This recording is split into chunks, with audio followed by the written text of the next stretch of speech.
আসসালামু আলাইকুম ওরহমতুল্লাহি ওবরাকাতুহ নাহমাদুহু ওয়া নুসাল্লি আলা রাসূলিহিল কারীম আম্মা বা'দু ফাআউযু বিল্লাহি মিনাশ শাইতানির রাজীম বিসমিল্লাহির রহমানির রহিম নূহ আলাইহিস সালাম আউয়ালু রাসূলিন বুইসা ইলা আহলিল আরদ। সাইয়েদনা আদম আলাইহিস সালাম এবং ইদ্রিস আলাইহিস সালামের পরে আল্লাহ তাআলা নূহ আলাইহিস সালামকে পৃথিবীর সর্বপ্রথম রাসূল করে এই পৃথিবীতে প্রেরণ করেছেন এবং আল্লাহ তাআলা ওনাকে বলেছেন আবদান শাকুরা, মানে হচ্ছে অ্যান অবিডিয়েন্ট সার্ভেন্ট অফ আল্লাহ। আল্লাহ তাআলার একজন কৃতজ্ঞ বান্দা হিসেবে আল্লাহ তাআলা কালামুল্লাহ মাজিদে নূহ আলাইহিস সালামকে এই উপাধি দিয়েছিলেন। পাশাপাশি তিনি হচ্ছেন উলুল আজমি মিনার রসুল, অর্থাৎ 5 জন নবীকে আল্লাহ তাআলা কুরআনুল কারীমে দৃঢ় প্রত্যয়ী বা দৃঢ়চেতা রাসূল হিসেবে ঘোষণা করেছেন। নূহ আলাইহিস সালাম হচ্ছেন তাদের মধ্য থেকে অন্যতম। সাউদার্ন ইরাকের একটি শহরে, যেটি কুফা শহরের নিকটবর্তী একটি শহর, এমন একটি শহরে আল্লাহ তাআলা নূহ আলাইহিস সালামকে নবী হিসেবে প্রেরণ করেছিলেন। সাইয়েদনা আদম আলাইহিস সালাম থেকে শুরু করে নূহ আলাইহিস সালাম পর্যন্ত টানা 1000 বছর পর্যন্ত পৃথিবীতে শিরকের সূচনা বা উৎপত্তি হয়নি। বেসিকলি নূহ আলাইহিস সালামের জামানাতেই এই পৃথিবীতে সর্বপ্রথম শিরকের সূচনা হয়েছিল। ইবলিস শয়তান সর্বপ্রথম নূহ আলাইহিস সালামের জামানার যে কওমের লোকেরা তাদের কাছে শিরকের ইন্ট্রোডিউস করেছিল। তাদের সময়ে 5 জন আল্লাহওয়ালা ব্যক্তি ছিল। তাদের ইন্তেকালের পরে শয়তান সেই জনগোষ্ঠীর লোকদের কাছে এসে বলল, তোমরা এই সমস্ত কি ইবাদত করছো? তোমাদের পূর্বপুরুষেরা যেমনভাবে আল্লাহ তাআলার কাছে ইবাদত করে নিজেদেরকে সঁপে দিয়েছিল, তার সামনে তো তোমাদের ইবাদত কিছুই নয়। তোমরা একটা কাজ করো, তোমাদের 5 জন আধ্যাত্মিক পুরুষ বা আল্লাহর প্রিয় বান্দাদের 5টি মূর্তি তৈরি করে তোমরা তোমাদের ইবাদতগাহের পাশে রাখো। ফলে তাদের চেহারা দেখলে তাদের বেশি বেশি ইবাদতের কথা তোমাদের স্মরণ হবে এবং তোমরা আল্লাহ তাআলার ইবাদত করার ব্যাপারে বেশি আগ্রহী হবে। তারা এই শয়তানের মুখরোচক চমৎকার এই কথা শুনে তাদের শ্রেষ্ঠ 5 জন সন্তান বা আল্লাহওয়ালা 5 জন ব্যক্তির 5টি মূর্তি তৈরি করে তাদের ইবাদত গাহের ভেতরে তারা স্থাপন করলো। এবং আসলেই তারা যখন এই 5 জন ব্যক্তিদের মূর্তির দিকে তাকাতো, তাদের আল্লাহ তাআলার ইবাদতের কথা তাদের স্মরণ হতো, ফলে তারা আল্লাহ তাআলার বেশি বেশি ইবাদত করতে লাগলো। এই জেনারেশন এভাবেই বেশি বেশি আল্লাহ তাআলার ইবাদতের মধ্য দিয়ে তারা পার করতে লাগলো। কিন্তু পরবর্তী জেনারেশন যখন আসলো, শয়তান তাদের কাছে এমনভাবে কুমন্ত্রণা বা টেম্পটেশন দিল, ফলে ওই প্রজন্ম তারা আল্লাহ তাআলার এক আল্লাহর ইবাদতকে ভুলে গিয়ে এই 5 জন শ্রেষ্ঠ আল্লাহর ওয়ালির মূর্তির সামনে দাঁড়িয়ে সেখানেই তারা মানত করতে শুরু করলো এবং এক আল্লাহর ইবাদত বাদ দিয়ে সেই মূর্তিগুলোর ইবাদত শুরু করে দিল। এভাবেই সাইয়েদনা নূহ আলাইহিস সালামের জামানাতে সর্বপ্রথম শিরকের সূচনা হয়। পবিত্র কালামুল্লাহ মাজিদে আল্লাহ তাআলা এই ঘটনাটি এভাবে উল্লেখ করেছেন যে নূহ আলাইহিস সালামের জামানায় যারা নেতৃত্ব স্থানীয় ছিল তারা সাধারণ লোকদেরকে উদ্দেশ্য করে বলতো, ওয়াকালু লা তাযারুন্না আলিহাতাকুম ওয়ালা তাযারুন্না ওয়াদ্দাম ওয়ালা সুওয়াআ ওয়ালা ইয়াগুসা ওয়া ইয়াউকা ওয়া নাসরা। অর্থাৎ আমাদের যে 5 জন বিখ্যাত ব্যক্তি, তাদের নাম ছিল ওয়াদ্দান, সুওয়াআন, ইয়াগুস, ইয়াউক এবং নাসর। তোমরা এদের ইবাদত ছেড়ে দিও না, বরং তোমরা এদের উপাসনা করতে থাকো। ফলে এই আয়াত প্রমাণ করে যে নূহ আলাইহিস সালামের জামানাতে সর্বপ্রথম শিরকের উৎপত্তি হয়েছিল। কিন্তু নূহ আলাইহিস সালাম তার জাতিগোষ্ঠীর কাছে এক আল্লাহর দাওয়াত দিয়ে যেতে লাগলেন। তিনি বলতে আরম্ভ করলেন, ইয়া কওমি আবুদুল্লাহ মা লাকুম মিন ইলাহিন গায়রুহু আফালা তাত্তাকুন। হে আমার জাতিগোষ্ঠীর লোকেরা, হে আমার জনগোষ্ঠীর লোকেরা, তোমাদের কি হলো? তোমরা কেন এক আল্লাহর ইবাদত করছো না? তোমরা কি আল্লাহকে ভয় পাও না? এবং তিনি বললেন যে আল্লাহ তাআলা আমাকে তার বাণী বাহক হিসেবে, প্রেরিত রাসূল হিসেবে তোমাদের কাছে পাঠিয়েছেন। এই যে আমি তোমাদেরকে তাওহীদের বা এক আল্লাহর ইবাদতের দিকে দাওয়াত দিচ্ছি, এজন্য তো আমি কোনো পারিশ্রমিক তোমাদের কাছে চাচ্ছি না, বরং তোমরা যেভাবে শিরক করে যাচ্ছ, এক আল্লাহ ছাড়া মূর্তির পূজা করে যাচ্ছ, ইন্নী আখাফু আলাইকুম আযাব ইয়াউমিন আযীম, আমি তোমাদের উপর কঠিনতম আযাব আসার আশঙ্কা করছি। সো তোমরা শিরক ছেড়ে দিয়ে, মূর্তি পূজা ছেড়ে দিয়ে, পৌত্তলিকতা ছেড়ে দিয়ে এক আল্লাহ তাআলার ইবাদতের দিকে ফিরে আসো। নূহ আলাইহিস সালাম যখন তার জাতিগোষ্ঠীর লোকদের কাছে তাওহীদের দাওয়াত বা এক আল্লাহর ইবাদতের দাওয়াত দেয়া শুরু করলেন, তার জাতির লোকেরা, তার কওমের লোকেরা নানা ধরনের টাল বাহানা, অজুহাত এবং বিভিন্ন ধরনের যুক্তি তারা স্থাপন করতে শুরু করলো। তাদের প্রথম যুক্তি ছিল যে, হে নূহ, কেন আমরা তোমার দাওয়াতে সাড়া দেব? কারণ সমাজের নিম্ন শ্রেণীর লোকেরা হচ্ছে তোমার অনুসারী। আরাযিলুনা বাদিয়ার রাই ওমা নারাকা ইত্তাবাআকা ইল্লাল্লাযীনা হুম আরাযিলুনা বাদিয়ার রাই। কারণ আমরা দেখতে পাচ্ছি সমাজের লো ক্লাসের যারা লোকজন, নিম্ন শ্রেণীর লোকজন, নিম্ন পেশার লোকজন, এরাই হচ্ছে তোমার ফলোয়ার। তোমরা আগে এই সমস্ত লোকদেরকে তোমার আশপাশ থেকে সরাও, তখন আমরা তোমার এ দাওয়াতকে গ্রহণ করব। তাদের আরও একটি যুক্তি ছিল যে, তুমি এই নিম্ন শ্রেণীর লোকদেরকে নিয়ে সমাজে ইনফ্লুয়েন্সিয়াল হতে চাচ্ছ। ইয়াতাফাদ্দালু আলাইকুম, এই নূহ হচ্ছে জেলে সমাজ, কৃষক সমাজ, এই সমস্ত নিম্ন শ্রেণীর লোকদেরকে নিয়ে এই সমাজের মধ্যে একটা ইনফ্লুয়েন্স ক্রিয়েট করে সে আমাদের উপর সুপিরিয়র হতে চাইছে। এটা ছিল তাদের আরেকটা যুক্তি। তারা আরও বলতো যে, আগে যদি এই নিম্ন শ্রেণীর লোকদেরকে তোমার কাছ থেকে তুমি তাড়িয়ে দাও, তাহলে আমরা তোমার উপর বিশ্বাস স্থাপন করতে পারি। নূহ আলাইহিস সালামের এই কথার জবাবে তিনি বলেছিলেন, ওমা আনা বিতারিদিল্লাযীনা আমানু, অর্থাৎ যারা আল্লাহ তাআলার উপর বিশ্বাস স্থাপন করেছে, যদিও তারা নিম্ন শ্রেণীর হয়ে থাকে, কি করে আমি তাদেরকে তাড়িয়ে দিতে পারি? তাদের আরও একটি যুক্তি ছিল যে, তুমি আমাদের মতো মানুষ, দেখতে তো তুমি আমাদের মতো মানুষ, তুমি খাচ্ছ, যাচ্ছ, ঘুমাচ্ছ, ঘুরে বেড়াচ্ছ, বাজারে যাচ্ছ, ক্রয় বিক্রয় করছো, আমাদের মতো মানুষ হয়ে তুমি কেমন করে রাসূল হতে পারো? তুমি যে রাসূল, কি করে আমরা বিশ্বাস করব? কেন আকাশ থেকে ফেরেশতারা এসে বলে দিয়ে যায় না যে তুমি রাসূল? তাহলে তো আমরা ফেরেশতাদেরকে দেখলে আমরা আস্থা পেতে পারি এবং নিশ্চিত হতে পারি যে আসলেই তুমি আল্লাহর পাঠানো রাসূল। এবং তারা পাশাপাশি আরও বলতো যে, আমাদের পূর্বপুরুষরা তো এই সমস্ত মূর্তিরই পূজা করেছে, তাহলে কি তুমি বলতে চাইছো এরা ভ্রান্ত ছিল? সর্বশেষে তারা বলতে আরম্ভ করলো যে, নূহ, তুমি হচ্ছে মিথ্যাবাদী, পাগল এবং ভ্রান্ত, আমরা আমাদের অবস্থানে অটল থাকব। এভাবে সাইয়েদনা নূহ আলাইহিস সালামের তাওহীদের যে দাওয়াত তিনি তার সমাজে ছড়িয়ে দিচ্ছিলেন, তারা ডিরেক্টলি এই একত্ববাদের দাওয়াতকে তারা প্রত্যাখ্যান করলো, রিজেক্ট করলো। কিন্তু নূহ আলাইহিস সালাম তিনি হাল ছাড়েননি। তিনি টানা 950 বছর তার জাতিগোষ্ঠীর লোকদের কাছে তিনি এক আল্লাহর দাওয়াত দিয়ে যেতে লাগলেন। কালামুল্লাহ মাজিদ আমাদেরকে জানাচ্ছে, ওয়ালাকাদ আরসালনা নূহান ইলা কওমিহি ফালাবিসা ফীহিম আলফা সানাতিন ইল্লা 50 আমা। তিনি 1 বছর, 2 বছর, 10 বছর, 20 বছর নয়, টানা 950 বছর তিনি লাগাতার কন্টিনিউয়াসলি তার কওমের লোকদের কাছে তিনি এই তাওহীদের দাওয়াত দিয়ে যেতে লাগলেন। এবং তিনি দিন রাতকে এক করে টায়ারলেসলি, রেস্টলেসলি তিনি তার জাতিগোষ্ঠীর কাছে এই একই দাওয়াত দিতে লাগলেন। তিনি বলছেন যে, রব্বি ইন্নী দাআউতু কওমি লাইলা ওয়া নাহারা, হে আল্লাহ, দিন রাত তো আমি চেষ্টা করে গেলাম, তাদেরকে তাওহীদের দাওয়াত দিলাম, কিন্তু তারা আমার কথা শুনছে না। ওয়া ইন্নী কুল্লামা দাআউতুহুম লিতাগফিরা লাহুম জাআলু আসাবিআহুম ফি আযানিহিম।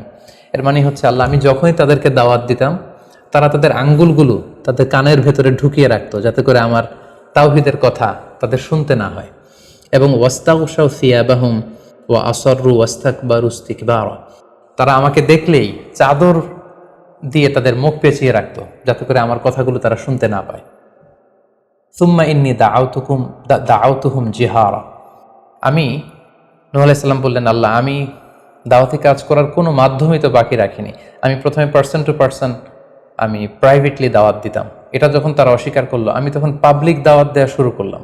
আমি তাদের বড় গ্যাদারিংসে, বিভিন্ন ফেস্টিভ্যালে যে তাদেরকে এই দাওয়াতের কথা শোনালাম, কিন্তু তারা প্রত্যাখ্যান করেছে। সুম্মা ইন্নী আ'লানতু লাহুম ওয়া আসরারতু লাহুম ইসরারা। অর্থাৎ এই আয়াত থেকে বোঝা যাচ্ছে যে নূহ আলাইহিস সালাম দাওয়াত দেয়ার বা বাণী বাহকের যে কাজ, এই গুরুদায়িত্ব পালনে কোনো ধরনের প্রক্রিয়া তিনি বাদ রাখেননি।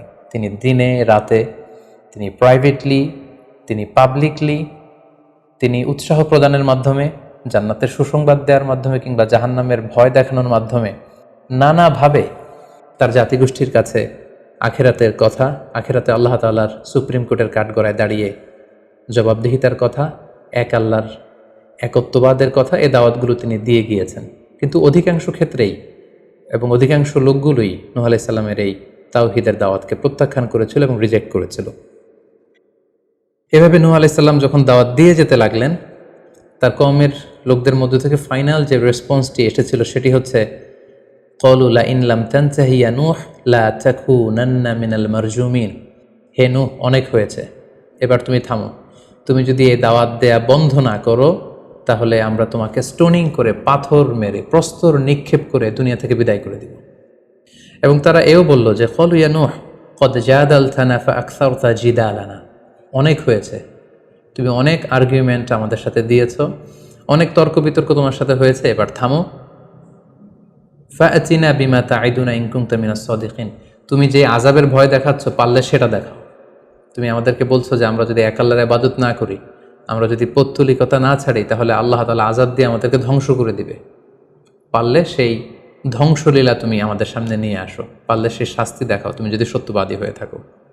এবার নূহ আলাইহিস সালাম তাদের এ ধরনের অ্যাটিটিউড দেখে অনেকটা হতাশ হলেন।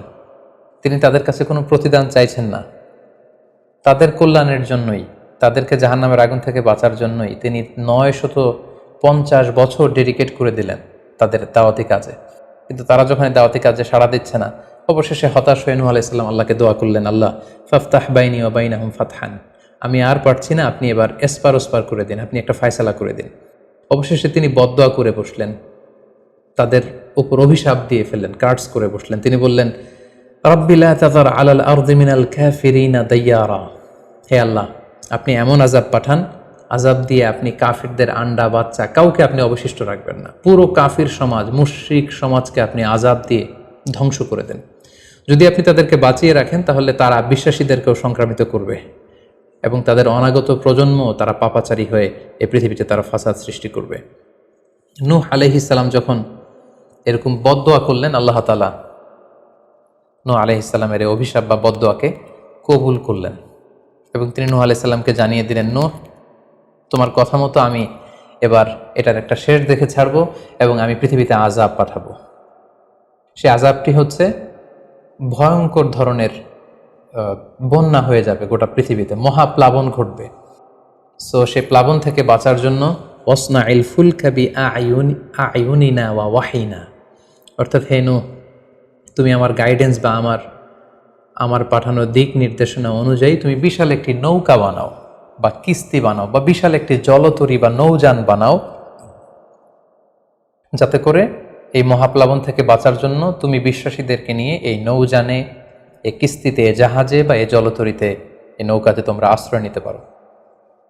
আল্লাহ তাআলার পক্ষ থেকে এই আদেশ যখন আসলো, সাইয়েদনা নূহ আলাইহিস সালাম বিশ্বাসীদেরকে নিয়ে বিশাল এক জলতরী বা নৌকা বা বিশাল এক জাহাজ তিনি তৈরি করলেন। নূহ আলাইহিস সালামের কওমের মুশরিক লোকেরা যখন এই জাহাজ বা নৌকা বানাতে দেখলো, তারা হাসাহাসি শুরু করে দিল। কোরআন বলছে, ওয়া কুল্লামা মাররা আলাইহি মালাউম মিন কওমিহি সাখিরু মিন, তারা যখনই নৌকা বানানো, এই কিস্তি বানানো, এই বিশাল জলতরী বানাতে দেখলো, তারা ঠাট্টা বিদ্রুপ করলো। তারা বলল, নূহ এই মরুভূমির মাঝখানে কোথায় তুমি এই নৌকা চড়াবে? তোমরা যেহেতু নৌকা বানাচ্ছ, পারলে একটা সাগরও বানিয়ে নাও, যাতে করে তোমাদের এই নৌকাকে, এই জাহাজকে তোমরা ভাসাতে পারো। সাইয়েদনা নূহ আলাইহিস সালাম এবং বিশ্বাসীরা আল্লাহ তাআলার উপর অটল থেকে আল্লাহ তাআলার দেয়া দিক নির্দেশনা অনুযায়ী তারা বিশাল নৌকা তৈরি করে ফেললেন। এ পর্যায়ে আল্লাহ তাআলা নূহ আলাইহিস সালামকে জানালেন যে মহাপ্লাবনের জন্য নূহ তুমি অপেক্ষা করতে থাকো এবং এই প্লাবনটা হবে 40 দিন লম্বা, 40 days long, and the entire wall will be drastically flooded. গোটা বিশ্বের এমন কোনো জায়গা থাকবে না, আনাচে কানাচে গোটা বিশ্বটা এই মহাপ্লাবনের আওতায় এসে পৃথিবীর সব প্রাণীগুলো মারা যাবে। সো তুমি কি করে বুঝবে যে আমি কখন এই মহাপ্লাবন পৃথিবীতে দিচ্ছি? সেটার একটা সাইন হচ্ছে, তুমি যখন চুলার ভেতর থেকে ফুরফুর করে কলকল করে পানি বেরোতে দেখবে, তখনই বুঝবে যে সে টাইমটা চলে এসেছে। তখন তুমি হাত্তা ইদা জা আমরুনা বা ফারাত তান্নুর, চুলার ভেতর থেকে আগুনের পরবর্তীতে, আগুনের বিপরীতে পানি ছুটতে আরম্ভ করবে, তখনই বুঝবে যে সে সময়টা চলে এসেছে, মহাপ্লাবনের সময়টা একেবারে ঘনিয়ে এসেছে। কুল নাহমিল ফিহা মিন কুল্লি যাওজাইনি ইসনাইন, তখন তুমি সমস্ত বিশ্বাসী বান্দাবান্দিদেরকে, যারা তোমার ফলোয়ার, যারা একত্ববাদী বিশ্বাসী, তাদেরকে নিয়ে সেই নৌকায় তুমি আরোহণ করবে এবং প্রতিটি প্রাণী থেকে জোড়ায় জোড়ায়, অর্থাৎ ম্যাসকুলিন অ্যান্ড ফ্যামিনিন, নারী পুরুষ জোড়ায় জোড়ায় তুমি নিয়ে সেই নৌকাতে আরোহণ করবে। কারণ এই মহাপ্লাবনটা এত ভয়ঙ্কর মহাপ্লাবন হবে, ফলে পৃথিবীতে কেউ বেঁচে থাকবে না এবং তোমরাই হবে নেক্সট জেনারেশন এবং তোমাদের থেকেই পৃথিবী আবার নতুন করে সভ্যতা বিনির্মিত হবে এবং তোমাদের থেকে নতুন করে পৃথিবীর সব প্রাণীকুল আবার নতুন করে বংশবিস্তার শুরু হবে। আল্লাহ তাআলার এই গাইডেন্স অনুযায়ী নূহ আলাইহিস সালাম অপেক্ষা করতে লাগলেন যে কখন চুলার ভেতর থেকে কলকল করে পানি বেরোয়। হঠাৎ করে তিনি একদিন দেখতে পেলেন যে চুলার ভেতর থেকে পানি বেরোচ্ছে। তিনি সমস্ত বিশ্বাসীদেরকে নিয়ে এবং বিভিন্ন প্রাণীকুল থেকে জোড়ায় জোড়ায় নারী পুরুষ দুই ধরনের জেন্ডারকে একত্রিত করে নিয়ে তিনি আল্লাহ তাআলার নামে সেই নৌকার মধ্যে আরোহণ করলেন এবং আল্লাহ বললেন, ওয়াকাল আরকাবু ফিহা বিসমিল্লাহি মাজরেহা ওয়া মুরসাহা ইন্না রাব্বি লাগফুরুর রহিম।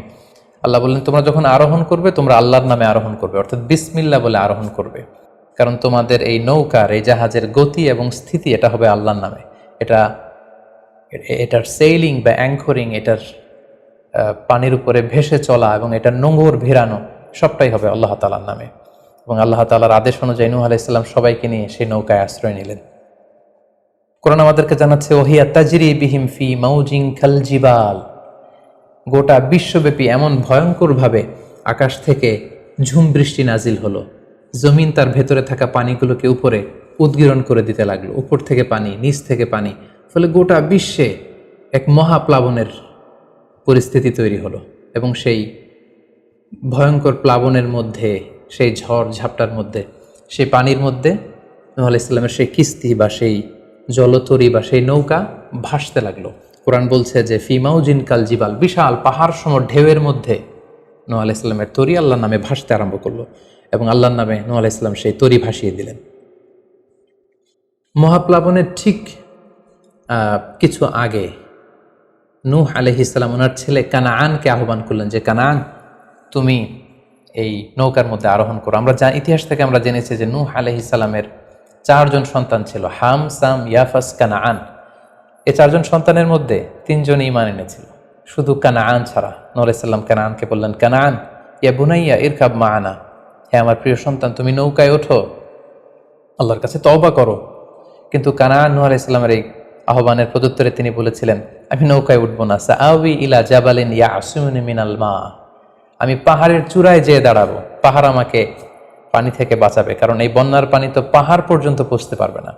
নূহ আলাইহিস সালাম বললেন, ক্বালা লা আসিমাল ইয়াউমা মিন আমরিল্লাহ ইল্লা মান রাহিম, হে কানাআন, আজকে আল্লাহর এই গজব থেকে, এই আযাব থেকে, এই মহাপ্লাবন থেকে বাঁচানোর কেউ নাই, কেউ তোমাকে বাঁচাতে পারবে না। পাহাড় তোমাকে আজকে সুরক্ষা দিতে পারবে না, বাঁচাতে পারবে না, আজকে বাঁচানোর কেউ নেই, তুমি তাড়াতাড়ি উঠে আসো এখানে।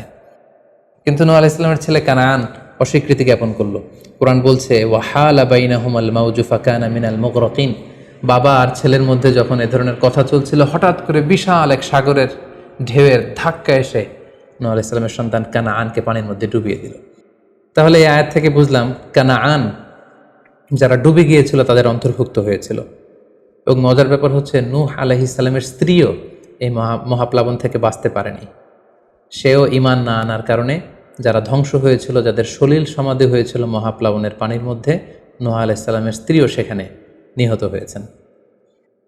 এখন একটি প্রশ্ন এসে দাঁড়ায়, সেটি হচ্ছে যে এটা কি একটা গ্লোবাল ডিজাস্টার ছিল কিনা? এটা কি ইরাকের সেই সাউদার্ন পার্টেই শুধু এই বন্যাটা হয়েছিল, না গোটা বিশ্বব্যাপী হয়েছিল?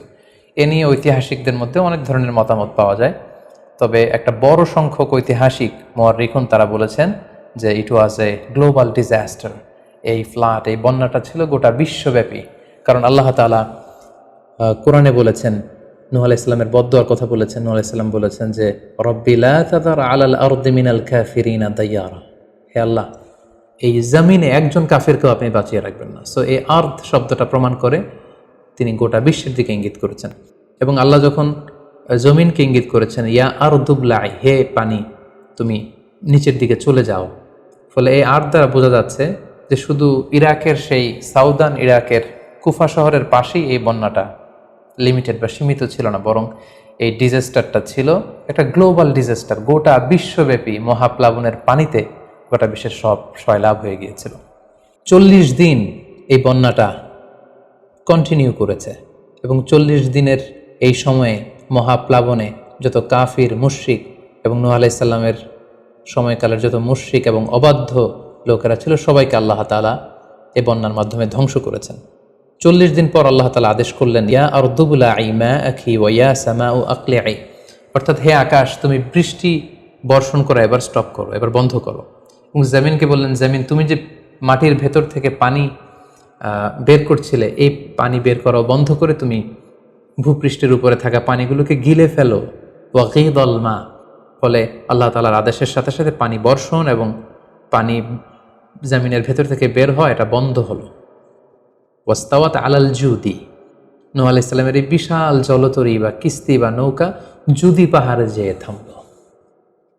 জুদি পাহাড়ে এই তরীর নোঙর ভিড়ল।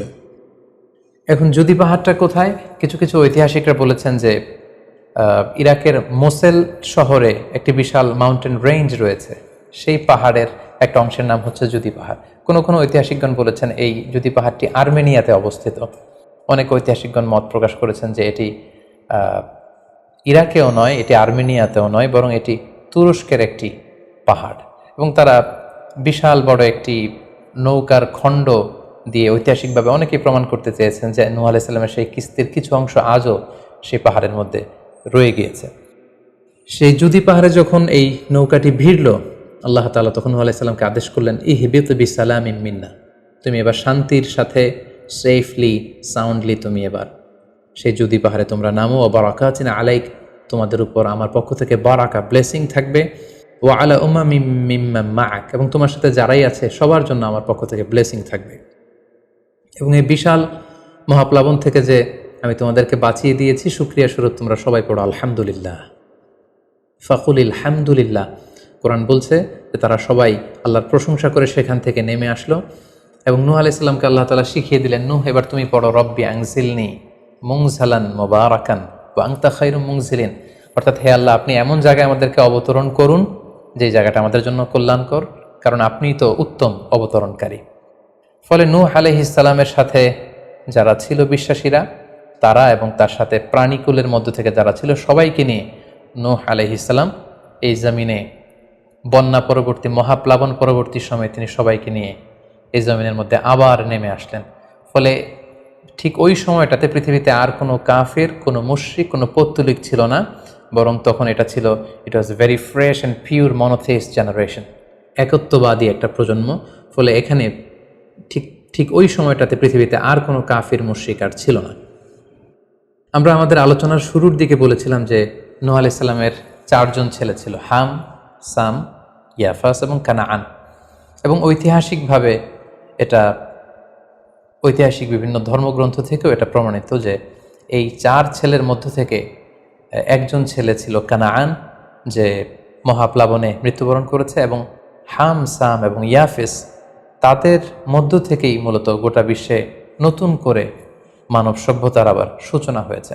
নূহ আলাইহিস সালামের ছেলে হাম, তিনি আফ্রিকাতে তার পরিবার নিয়ে বসবাস শুরু করেন। এবং ওনার ছেলে সাম, যেখান থেকে সেমাইটিক শব্দটি আমরা বলে থাকি, ওনার ছেলে সাম তার আত্মীয় স্বজন এবং তার বংশধরদেরকে নিয়ে ধীরে ধীরে মধ্যপ্রাচ্য বা দূরপ্রাচ্যের এই এরিয়াতে পরবর্তীতে তারা বসবাস শুরু করেন। এবং ওনার ছেলে ইয়াফেস বর্তমান যে চীন বা তার আশেপাশের যে এরিয়াগুলো আছে সেখানে বসবাস শুরু করেন। এবং সেখান থেকেই মানব ইতিহাস আবার নতুন করে তার পথ চলা শুরু করলো। এবং গোটা বিশ্বে বাচ্চা রিজালান কাসীরা ওয়া নিসা, অনেক নারী পুরো গোটা বিশ্বে সেখান থেকে আবার ছড়িয়ে পড়তে আরম্ভ করলো। এভাবেই নূহ আলাইহিস সালাম একত্ববাদের দাওয়াত দিয়ে নিরলস প্রচেষ্টা করে ওনার জীবনকে তিনি অতিবাহিত করেছেন। সাইয়েদনা নূহ আলাইহিস সালাম ওনার ইন্তেকালের পরে ওনাকে কোথায় কবর দেওয়া হয়েছে এ নিয়ে 2টি মত পাওয়া যায়। প্রথম মত অনুযায়ী ওনাকে মক্কাতে কবরস্থ করা হয়েছে, আরেকটি মত অনুযায়ী লেবাননের কার্ক নামে একটি এরিয়াতে জাবালে দীর, সেই দীর মাউন্টেনের পাশে সাইয়েদনা নূহ আলাইহিস সালামকে কবরস্থ করা হয়েছে। সম্মানিত সুধী, এই ছিল নূহ আলাইহিস সালামের সংক্ষিপ্ত, বর্ণাঢ্য এবং সংগ্রামী জীবন কাহিনী। এ পর্যায়ে আমরা নূহ আলাইহিস সালামের এই স্টোরি থেকে, এই জীবনী থেকে কী ধরনের লাইফ লেসন বা শিক্ষা আমরা পেতে পারি, যেটা আমরা আমাদের সমাজের সাথে রিলেভেন্ট করতে পারি, আমরা সে বিষয়ে সামান্য কিছু আলোচনা করব। আমরা যারা দাওয়া কাজের সাথে ইনভলভড, তাদের জন্য নূহ আলাইহিস সালামের জীবনীতে আসলে নূহ আলাইহিস সালামের দাওয়া ক্যারিয়ার থেকে নেবার মতো, শেখার মতো অনেক কিছু রয়েছে। তোর মধ্যে থেকে অন্যতম হচ্ছে যে ডাইভার্সিটি অফ দাওয়া অ্যাপ্রোচ। আমরা জানি যে আমরা যারা আল্লাহ তাআলার এই কথাগুলো, কোরআন সুন্নাহর এই মেসেজগুলো পৌঁছে দিচ্ছি, আমরাও কাইন্ডা বাণীবাহকের কাজ কিন্তু আমরা করছি। যেহেতু নবীরা নেই, তাদের অনুসৃত পথকে আমরা ধারণ করে তাদের কথাগুলো আমরা পৌঁছে দিচ্ছি। সো আমাদের এই দাওয়া অ্যাপ্রোচের মধ্যে ডাইভার্সিটি থাকতে হবে। আমরা যেমনি ওরালি দাওয়া কাজ করি, নবীরা ওরালি দাওয়া কাজ করতেন, মৌখিকভাবে মানুষকে দাওয়া দিতেন। এই ওরালি দাওয়ার পাশাপাশি আমরা রিটেন দাওয়ার কাজ করতে পারি, আমরা প্র্যাকটিক্যাল দাওয়া কাজ করতে পারি। অর্থাৎ প্র্যাকটিক্যাল দাওয়াটা হচ্ছে লাইভ দাওয়া। আমার কথা দেখে, আমার আচরণ দেখে, আমার ডিলিংস দেখে মানুষ ইসলামের সৌন্দর্যের প্রতি আকৃষ্ট হবে, এবং এটা খুবই ফলপ্রসূ একটা দাওয়া সিস্টেম। সো আমরা যদি নূহ আলাইহিস সালামের জীবনের দিকে তাকাই, তাহলে দেখব উনি অনেকভাবে এই দাওয়া কাজ করেছেন। উনি প্রথম পার্সন টু পার্সন টার্গেট করে তাকে একা একা বোঝাতেন। এটা যখন কাজ না করতো, প্রাইভেট দাওয়া থেকে উনি পরে সুইচ করলেন পাবলিক দাওয়াতে। কোরআন আমাদেরকে জানিয়েছে যে তার কওমের বিভিন্ন ফেস্টিভ্যালগুলোতে, সেখানকার বিভিন্ন পাবলিক গ্যাদারিংসগুলোতে, সেখানকার বিভিন্ন ক্লাবগুলোতে তিনি যে এক আল্লাহর দাওয়া তিনি সেখানে পেশ করেছেন। পাশাপাশি নূহ আলাইহিস সালাম তার সময়ের সম্ভ্রান্ত ব্যক্তিবর্গ যারা, তাদেরকে স্পেশালি তিনি দাওয়া কাজের আওতায় নিয়ে এসেছেন। এলিট সোসাইটি যারা, আমরা যদি আল্লাহ রাসূল সাল্লাল্লাহু আলাইহি ওয়াসাল্লামের দাওয়া অ্যাক্টিভিটির দিকে তাকাই, তাহলে দেখব যে উনিও কিন্তু সানাদিদে কোরাইশের যারা লিডার শ্রেণী ছিল, গণ্যমান্য ব্যক্তিবর্গ ছিল, তাদেরকে তিনি স্পেশালি দাওয়া কাজ করতেন তাদের সাথে। কারণ আমরা জানি যে একটা সমাজের লিডার যদি ইসলামের পথে আসে, ফলে তার যে লক্ষ লক্ষ ফলোয়ার থাকবে তারাও তার দ্বারা ইনফ্লুয়েন্স হয়ে তারাও ইসলামের পথে চলে আসবে।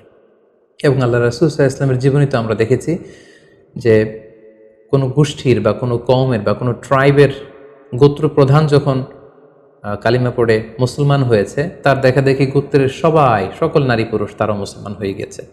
দাওয়া কাজ আঞ্জাম দেওয়ার ক্ষেত্রে যারা এলিট সোসাইটি বা সমাজের গণ্যমান্য ব্যক্তিবর্গ যারা থাকবে, তাদেরকে দাওয়া দেওয়ার ক্ষেত্রে আমাদেরকে স্পেশাল এফোর্ট দিতে হবে।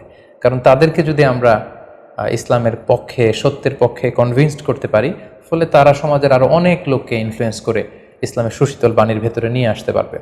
তো এর মানে এই নয় যারা নিম্ন শ্রেণীর বা যারা সমাজের মধ্যবিত্ত বা নিম্ন মধ্যবিত্ত যে ফ্যামিলিগুলো রয়েছে বা যে সমস্ত লোকজন রয়েছে, তাদেরকে আমরা গুরুত্ব দিব না, ব্যাপারটি এমন নয়। বরং নূহ আলাইহিস সালামের ঘটনা থেকে আমরা বুঝতে পারছি যে একটা হচ্ছে মাস পিপুলদের জন্য দাওয়া, আর একটি হচ্ছে যারা সমাজের উচ্চ শ্রেণী তাদের জন্য স্পেশালি কিছু টাইম স্পেন্ড করা, তাদেরকে আলাদাভাবে দাওয়া দেওয়া, এবং অথবা তাদের উপযোগী করে দাওয়া অ্যাক্টিভিটি তাদের কাছে যদি আমরা প্রেজেন্টেশন করতে পারি, তাহলে নিঃসন্দেহে তারাও ইসলামের সৌন্দর্যের দ্বারা আকৃষ্ট হবে। নূহ আলাইহিস সালামের এই জীবন কাহিনী থেকে আমরা আরও একটি বিষয় শিখতে পারি, সেটি হচ্ছে দাওয়া কাজে কখনো হতাশ হওয়া যাবে না, নিরাশ হওয়া যাবে না, এবং হাল ছাড়া যাবে না, বরং ভরসা রাখতে হবে আল্লাহর উপর। কারণ আমরা কয় বছর দাওয়া কাজ করে যাচ্ছি, আমরা কতটুকু এফোর্ট দিয়েছি, আমরা কতটুকু টাইম স্পেন্ড করেছি, আমরা কতটুকু স্যাক্রিফাইস করেছি। আমরা যদি নূহ আলাইহিস সালামের জীবনের দিকে তাকাই, তাহলে দেখব যে তিনি টানা 950 বছর টানা লাগাতার তিনি তার জাতিগোষ্ঠীর কাছে দাওয়াতি কাজ করেছেন, কিন্তু তিনি নিরাশ হননি, হতাশ হননি, হাল ছেড়ে দেননি, তিনি ভরসা রেখেছিলেন আল্লাহ তাআলার উপর। সো আমরা যারা দাওয়া কাজ করছি, আমরা ইনস্ট্যান্ট ফলাফলের জন্য যেন বসে না থাকি, আমরা আমাদের দায়িত্বটুকু পালন করব। নূহ আলাইহিস সালামের এই স্টোরি থেকে আমরা আরও একটি বিষয় শিখতে পারি, সেটা হচ্ছে আমাদের কাজ হচ্ছে ইফোর্ট দেয়া, বাট এটার কমপ্লিশন, এটার রেজাল্ট আসবে আল্লাহ তাআলার পক্ষ থেকে। আরবিতে বলা হয় যে আস-সা'য়ু মিন্না ওয়াল ইতমামু মিনাল্লাহ, প্রচেষ্টা করার মালিক আমরা, সফলতা দেওয়ার মালিক হচ্ছেন আল্লাহ। আমি অনেক দাওয়াতি কাজ করছি, কিন্তু আমার দাওয়াতি কাজে কেউ সাড়া দিচ্ছে না, কেউ রেসপন্স করছে না, আমার দাওয়াতি কাজে কেউ ইসলামের প্রতি আকৃষ্ট হচ্ছে না, ইট ডাজন্ট মিন দ্যাট আমি একজন ব্যর্থ দায়ী, না, এটা কখনোই না। বরং আমি সিনসিয়ারিটির সাথে আমার সর্বোচ্চ প্রচেষ্টাটুকুন আমি করছি কিনা, সেটাই হচ্ছে দেখার বিষয়। আমার কত ফলোয়ার, আমার ডাকে কত মানুষ সাড়া দিল, এটা দেখার বিষয় না, বরং আমি আমার রোলটা প্লে করতে পারছি কিনা সিনসিয়ারিটির সাথে, এটা হচ্ছে দেখার বিষয়। এর কারণ হচ্ছে আল্লাহর হাবিব সাল্লাল্লাহু আলাইহি ওয়াসাল্লাম বলেছেন, কিয়ামতের দিন অনেক নবী দাঁড়াবে যাদের ফলোয়ার হচ্ছে হাতে গোনা অল্প কয়েকজন, মানে অল্প কয়েকজন ঈমান এনেছিল। পৃথিবীতে অনেক নবী ছিল, তারা কিয়ামতের দিন দাঁড়াবে, তার বিশ্বাসী উম্মতের সংখ্যা হচ্ছে মাত্র 2 জন। পৃথিবীতে এরকম অনেক নবী ছিল, কিয়ামতের দিন তিনি দাঁড়াবেন, তার উপর বিশ্বাস এনেছিল মাত্র 1 জন, মানে নবীও 1 জন, তার প্রতি ঈমানও এনেছে মাত্র 1 জন।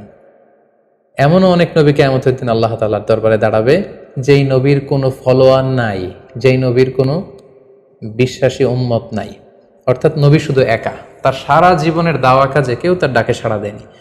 তার মানে কি তিনি ব্যর্থ? নেভার, কখনো না। তিনি তার দায়িত্বটুকুন পালন করেছেন, এজন্য তিনি আল্লাহ তাআলার দরবারে তিনি সফল।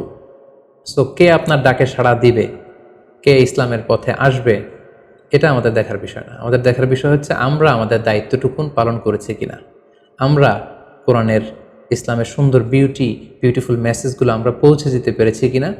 That should be hour concern. সেটাই হচ্ছে আমাদের দায়িত্ব। সূরা হুদে নূহ আলাইহিস সালামের ফলোয়ার কত ছিল এ ব্যাপারে আমরা জানতে পারি। আল্লাহ তাআলা বলছেন, ওয়ামা আমানা মাআহু ইল্লা কালিল, মানে নূহ আলাইহিস সালামের জাতিগোষ্ঠীর হাতে গোনা অল্প কিছু লোক ছাড়া তার প্রতি অন্যান্যরা ঈমান আনেনি। এই অল্প কিছু লোক, তাদের সংখ্যা কত? তাফসীর ইবনে কাসীরে এসেছে, সাইয়েদনা ইবনে আব্বাস বলেন যে কানু 80 নাফসান মিনহুম নিসাউহুম, নারী পুরুষ মিলিয়ে 80 জন। Could you imagine that? 950 বছরের দাওয়াতি ক্যারিয়ারে ওনার উপর ঈমান এনেছে মাত্র 80 জন। তার মানে প্রতি 100 বছরে অন অ্যান অ্যাভারেজ 10 জন ওনার উপর ঈমান আনেনি। কিন্তু উনি হচ্ছেন উলুল আজমি মিনার রসুল, এই মহাবিশ্বের 5 জন শ্রেষ্ঠতম নবীদের মধ্য থেকে তিনি হচ্ছেন অন্যতম। সো আমাদেরকে দেখতে হবে আমরা আমাদের দায়িত্বটুকুন পালন করছি কিনা। কতজন আমাদের ডাকে সাড়া দিল, কতজন আমাদের ফলোয়ার হলো, কতজন ইসলামের পথে আসলো কে আসলো না, সেটা আল্লাহ তাআলা নির্ধারণ করবেন। নূহ আলাইহিস সালামের জীবনী থেকে আমরা আরও যে শিক্ষাটি পাই, এবং এটি খুবই গুরুত্বপূর্ণ একটি লেসন, সেটা হচ্ছে হিদায়া অনলি বিলংস টু আল্লাহ। হেদায়েত দেওয়ার মালিক হচ্ছেন আল্লাহ।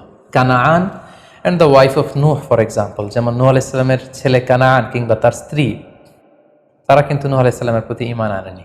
তার মানে বাবা নবী হয়ে অনেক সময় ছেলে ঈমান আনতে পারেনি, তার ভাগ্যে সেটা জোটেনি।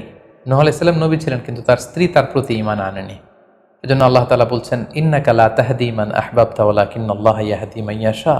হে নবী, আপনি যাকে চান তাকে আপনি হেদায়েত দিতে পারবেন না, কারণ হেদায়েত দেওয়ার মালিক আপনি নন। হেদায়েত দেওয়ার নিরঙ্কুশ একচ্ছত্র ক্ষমতা হচ্ছে শুধুমাত্র কেবলমাত্র আল্লাহ তাআলার হাতে। তিনি যাকে চাইবেন তাকে তিনি হেদায়েত দেন। আমরা চাইলেই কাউকে হেদায়েত দিতে পারবো না। নূহ আলাইহিস সালামের জীবনী থেকে আরও একটি বড় শিক্ষা হচ্ছে যে আল্লাহ তাআলা হুট করেই কাউকে আযাব দেন না বা শাস্তি পাঠান না, বরং আল্লাহ তাআলা বারবার সুযোগ দিয়ে থাকেন। অনেক সুযোগ দেওয়ার পরে, বারবার সুযোগ দেওয়ার পরেও যখন কেউ সত্যের পথে ফিরে আসে না, বরং বারবার তারা অবাধ্যতা, দাম্ভিকতা এবং বাড়াবাড়ি করে, ঠিক তখনই আল্লাহ তাআলা তাদেরকে শাস্তি দেন। আমরা নূহ আলাইহিস সালামের জাতিগোষ্ঠীর দিকে যদি তাকাই, তাহলে দেখব যে তিনি 950 বছর তাদেরকে চান্স দিয়েছেন। এত লম্বা সময় তাদেরকে সুযোগ দেওয়ার পরেও তারা সত্যের পথে ফিরে আসেনি। অতঃপর আল্লাহ তাআলা মহাপ্লাবন দিয়ে পুরো জাতিগোষ্ঠীকে ধ্বংস করে দিয়েছেন। নূহ আলাইহিস সালামের জীবনী থেকে সর্বশেষ যে শিক্ষাটি আমরা পাই, সেটি হচ্ছে সব ধ্বংস নয়। কিছু ধ্বংস আছে যেটা আবার নতুন করে সৃষ্টি করে, অর্থাৎ সৃষ্টির জন্য ধ্বংস। আমরা যদি দেখি যে আল্লাহ তাআলা এমন এক গজব পাঠালেন, এমন এক পানিশমেন্ট দিলেন, এমন এক মহাপ্লাবন দিলেন, যেটা দিয়ে গোটা পৃথিবীবাসীকে তিনি ধ্বংস করেছেন, অল্প কিছু মানুষ ছাড়া। কিন্তু আমরা যদি অন্য দিক থেকে খেয়াল করি, তাহলে দেখব যে এই ধ্বংসটি ধ্বংসের জন্য নয়, এই ধ্বংসটি ছিল নতুন করে সৃষ্টির জন্য। আমরা দেখি যে অনেক এলাকাতে অগ্নিকাণ্ড ঘটে, সেখানে হয়তো বেড়ার ঘর ছিল, টিনের ঘর ছিল, তো অগ্নিকাণ্ড ঘটার পরে সেখানে বিশাল করে বিল্ডিং তৈরি হয়। তার মানে সব ধ্বংসের জন্য নয়, কিছু ধ্বংস আছে সৃষ্টির জন্য। নূহ আলাইহিস সালামের ক্ষেত্রেও এই ধ্বংসের ব্যাপারটি ঠিক এমনই ঘটেছিল। এই ধ্বংসটা শুধু ধ্বংসের জন্য নয়, বরং কাফিরদেরকে, মুশরিকদেরকে ধ্বংস করে দিয়ে নতুন এক একত্ববাদী প্রজন্মের সূচনা যাতে পৃথিবীতে ঘটে, সেজন্য আল্লাহ তাআলা এই ধ্বংসের সূচনা করেছিলেন। আল্লাহ তাআলা আমাদের সবাইকে আম্বিয়া আলাইহিমুস সালামদের অনুসৃত পথে থেকে তাদের মত এবং পথকে বেছে নিয়ে সিরাতুল মুস্তাকিমে পরিচালিত হওয়ার তৌফিক দান করুক। আসসালামু আলাইকুম ওয়া রাহমাতুল্লাহি ওয়া বারাকাতুহু।